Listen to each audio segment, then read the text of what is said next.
Hi friends, இன்றைக்கி வீடியோவில் நம்ம கடாய் சிக்கன் தான் பண்ண போகிறோம். கடாய் சிக்கனுக்கு தேவையான பொருட்கள்: சிக்கனை நல்லா கழுவி எடுத்துக்கோங்க. ஸோ அந்த சிக்கனில் இஞ்சி பூண்டு பேஸ்ட் இருக்குல்ல, இஞ்சி பூண்டு பேஸ்ட்டு மெயின் இன்க்ரீடியன்ட்ஸ். இஞ்சி பூண்டு பேஸ்ட்டு, வத்தப்பொடி, மிளகாய் பொடி இருக்குல்ல, நம்ம வீட்டில் திரிச்சு வச்சுருக்க மிளகாய் பொடி தான்.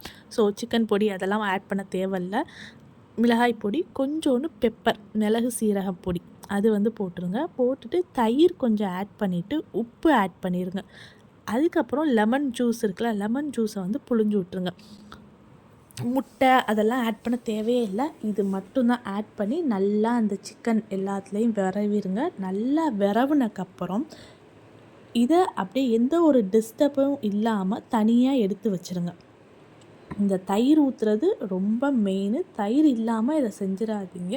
கடாய் சிக்கன்னாலே தயிர் மெயின் இன்க்ரீடியன்ட்ஸ்.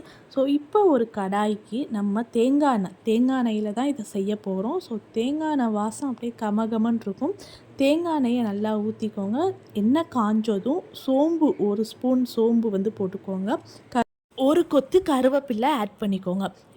இது ரெண்டுமே, இந்த சோம்பும் கருவேப்பிலையும் நல்லா அந்த எண்ணெயில் நல்லா வறுபடும்.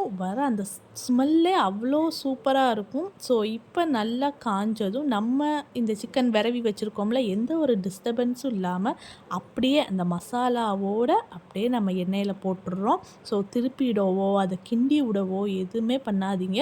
அப்படியே போட்டுட்டு நம்ம மூடி போட்டு மூடிடணும். மூடி போட்டு மூடிட்டு கொஞ்ச நேரம் சிம்லையே நல்லா வேகணும். தண்ணி எதுவுமே ஆட் பண்ணிடாதீங்க, அதுவே தண்ணி விடும். ஸோ பாருங்கள், நான் காட்டியிருப்பேன் எவ்வளோ தண்ணி இருக்குதுன்னு பாருங்கள்.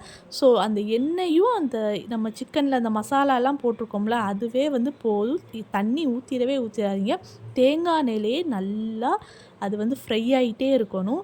ஸோ சிம்மில் வச்சே இது குக் ஆகிறதுக்கு எப்படியும் 30 மினிட்ஸ் ஆச்சும் ஆகும். இந்த மெத்தடில் நீங்களும் செஞ்சு பார்த்துட்டு கண்டிப்பாக கமெண்ட் பண்ணுங்கள். பார்த்தாலே எச்சி ஊறுதில்ல.